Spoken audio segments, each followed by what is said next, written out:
많은 사람들이 자유를 개인주의적인 삶이나 무정부주의 또는 방종과 연관시켜서 생각을 합니다. 그러나 자유는 그런 것이 아닙니다. 사실 요즘은 개인주의적인 삶의 태도가 너무 심합니다. 우리는 무슨 상관이냐라는 말을 너무 쉽게 하면서 살죠.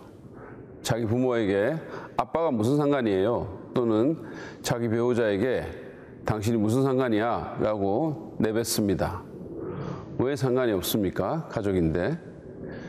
근데 안타깝게도 이런 태도는 교회에 대해서도 존재합니다.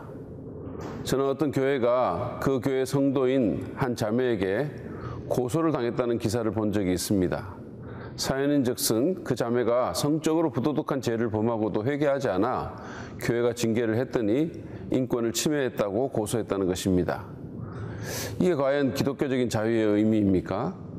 우리는 다른 성도가 무슨 짓을 하더라도 그냥 얼굴을 돌리고 가만히 있어야 합니까? 아니면 개입해야 합니까?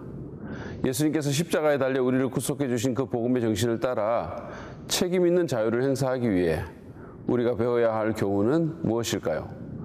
오늘 본문인 갈라디아서 2장 11절부터 16절은 이런 우리의 질문에 대해 적절한 답을 해줍니다. 먼저 본문의 내용을 살펴보고 몇 가지 교훈을 나누기를 원합니다. 오늘 본문은 신약 성경에서 가장 긴장되고 극적인 사건을 담고 있습니다. 이방인의 사도인 바울이 베드로를 공개적으로 질책한 것이죠. 11절 말씀 보세요. 근데 게바가 안디옥에 왔을 때 잘못한 일이 있어서 나는 얼굴을 마주보고 그를 나무랐습니다. 이게 가능한 일입니까? 아니 합당한 일인가요? 베드로가 누구입니까? 바울의 까마득한 선배 사도입니다. 예수님의 수제자이며 초대교회의 최고 지도자입니다. 그는 그를 사적으로도 아니고 교인들이 다 보는 데서 공개적으로 질책하다니 이게 말이 되는 이야기입니까? 이 충격적인 사건이 일어난 곳은 안디옥인데 믿는 자들이 최초로 그리스도인이라 칭함을 받은 곳입니다. 바울과 바나바가 이 지역에 교회를 개척했고 그 교회 목회자로 섬기다가 선교사로 파송된 바 있죠. 언제 이런 사건이 일어났는지는 정확하지 않습니다. 그러나 바울의 1차 선교 여행이 끝난 후부터 예루살렘 공회가 열리기 전에 어느 시점이라고 보면 될 것입니다.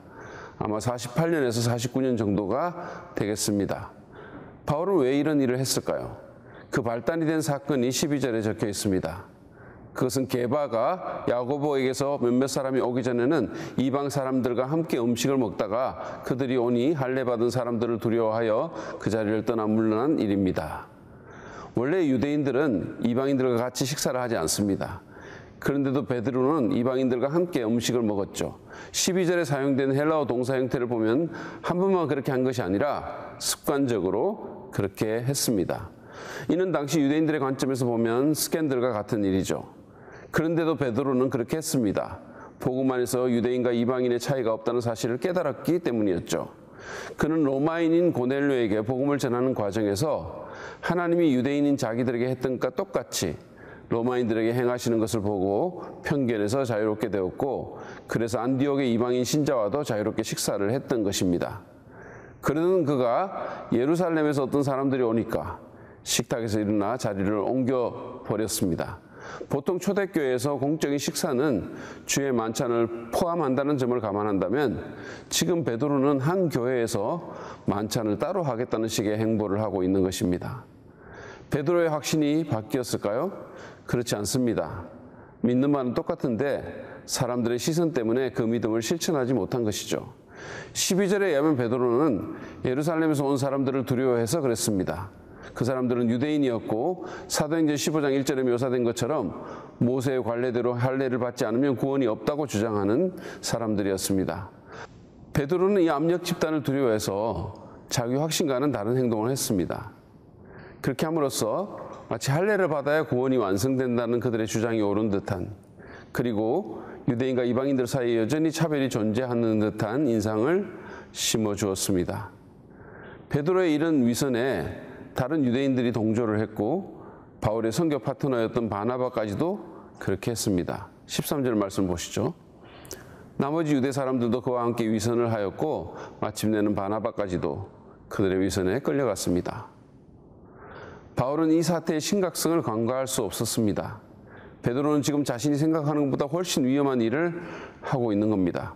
만약에 바울이 가만히 있는다면 전체 기독교 교회가 유대교의 영유에 들어가거나 유대교 기독교와 이방인 기독교 사이에 영원한 틈이 생기거나 둘 중 하나가 될 것입니다.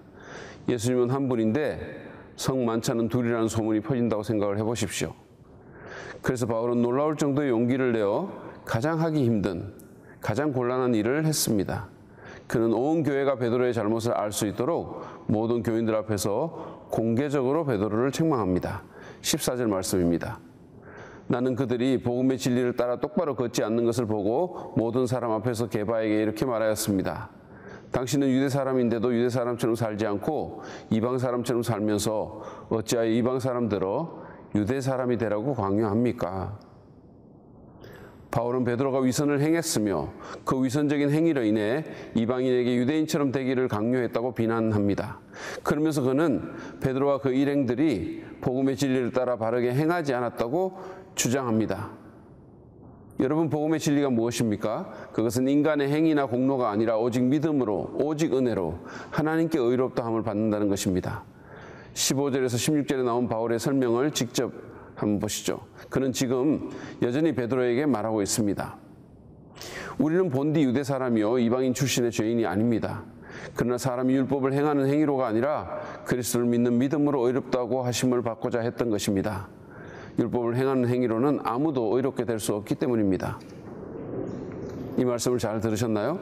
이것이 복음의 에센스입니다. 하나님은 주일 성수나 11조 또는 십계명 준수와 같은 율법의 행위 때문에 우리를 인정하거나 더 사랑하거나 의롭다고 받아주시지 않습니다. 오직 예수님의 십자가 공로 때문에 우리를 의롭다고 하시는 것입니다. 이것은 우리에게 달린 일이 아닙니다.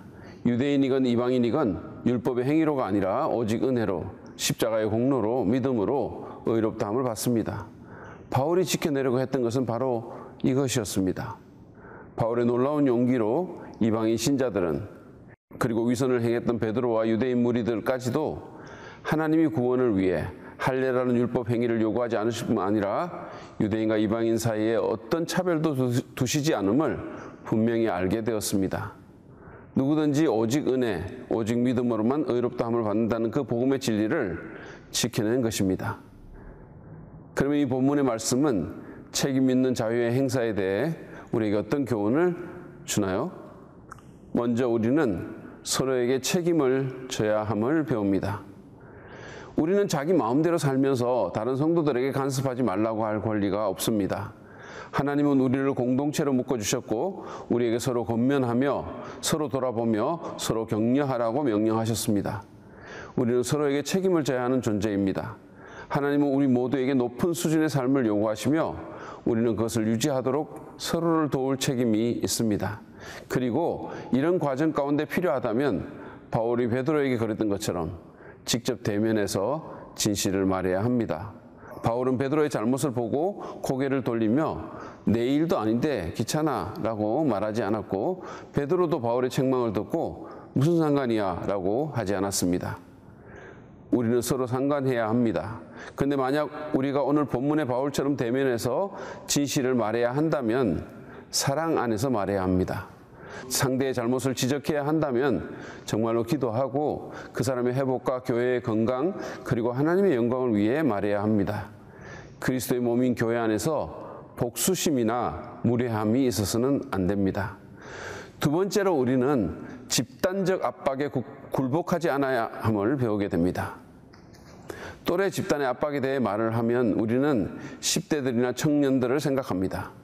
그들은 주변의 친구들이나 동료들에게서 압박을 받고 두려움 때문에 또는 그들에게 인정받기 위해 또는 그냥 흔들려서 술, 담배나 부도덕한 성적 행위에 연루됩니다.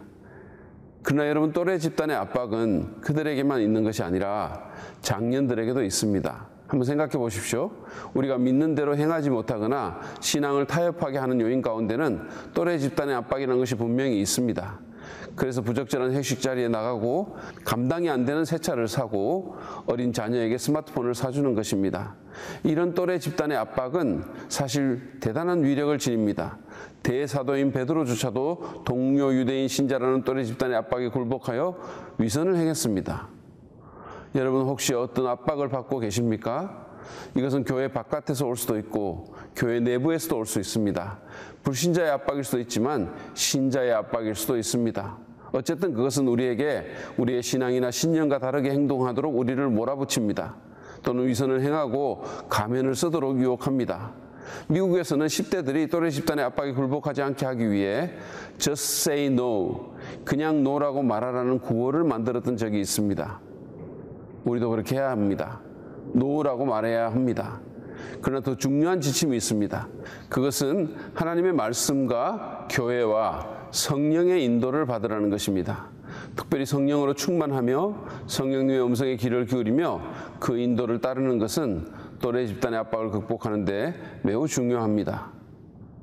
오늘 우리는 복음의 정신을 따라 우리의 책임 있는 자유의 행사를 위해 두 가지 실제적인 레슨을 나누었습니다. 그것은 서로에게 책임을 져야 한다는 것과 집단적인 압박에 굴복하지 말아야 한다는 것입니다. 다음 시간에 또 이어서 세 가지 구체적인 적용점을 나누기를 원합니다. 바울이 그랬던 것처럼 공동체를 생각하면서 서로에게 책임을 지는 동시에 집단적 압박에 굴복하지 않으므로 복음의 정신을 지켜내는 우리 모두가 되기를 간절히 바랍니다.